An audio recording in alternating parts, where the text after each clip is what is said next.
Por último, Alberto Marroquín, de Esa Hora AM. Hola, buenas noches, secretario. Tabasco fue el primer estado que prácticamente realizó una forma de reforma electoral donde hizo reducción de diputados y presupuestos de los partidos. Y usted, en su experiencia, que ha recorrido ya más de 25 estados en el país, ¿cómo ve usted ese avance de la reforma electoral? Y sobre todo, pues a lo mejor es una forma como de tabasquinizar el país, ¿no? No hay otra forma de tabasquinizar el país, pero esa no. Sí, efectivamente, Tabasco fue el primer estado donde se pudo llevar a cabo una reforma electoral, constitucional. Entre otras cosas, se aprobó la reducción en el número de los regidores o integrantes del cabildo de los ayuntamientos.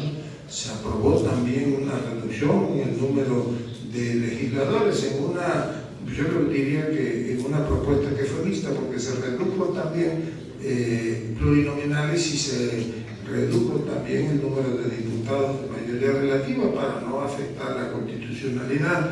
Se redujo más de un 70% el financiamiento a los partidos políticos y se redujo constitucionalmente el costo de los procesos electorales. Yo creo que, y coincido con los datos de la encuesta que el INE realizó, pues nosotros tenemos que escuchar y estar del lado de los ciudadanos, y hoy el 70% de los mexicanos están apoyando el que haya una reforma electoral y que pueda darse en esos términos. Nancy Burgos, de ADN Informativo. Buenas noches, secretario. Pues retomando un poquito de lo que comentaba hace algunos momentos sobre esta reforma electoral. En términos del Instituto Nacional Electoral, pues ya se hizo pública incluso una encuesta que ellos realizaron, en la cual el 70% de los mexicanos pues está de acuerdo en que haya una reforma electoral, una reforma constitucional en materia constitucional. Entonces, pues esta iniciativa o esta reforma seguramente puede contener la reducción en el número de legisladores plurinominales, puede contener incluso la reducción a mediano plazo en el número de consejeros electorales, puede contener una reducción al financiamiento, al monto del financiamiento a los partidos públicos, a los partidos políticos. Seguramente contendrá también una reducción en el número de consejeros y en los gastos excesivos que el instituto que organiza las elecciones pues realiza. Todo eso es lo que los mexicanos queremos.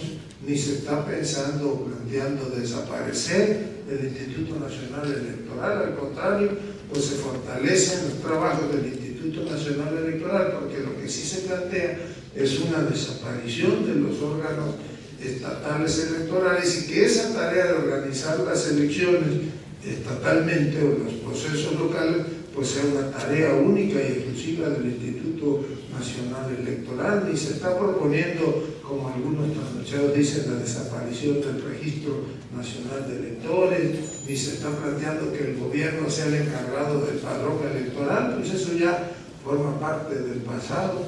La institución que hoy organiza las elecciones fue producto de lucha de muchos mexicanos, como Luis H. Álvarez, como Cuauhtémoc Cárdenas, como Andrés Manuel López Obrador. Pues que no se nos olvide, por ejemplo, que el recuento voto por voto tiene su origen en el fraude electoral del 2006, cuando lo único que pedían la mayoría de los mexicanos era que se votara voto por voto. Bueno, pues ahora ya se obtuvo, como se obtuvo también una reducción, por ejemplo, en los tiempos en radio y televisión a los partidos políticos. Entonces, esa es la iniciativa de reforma constitucional en materia electoral que los mexicanos queremos.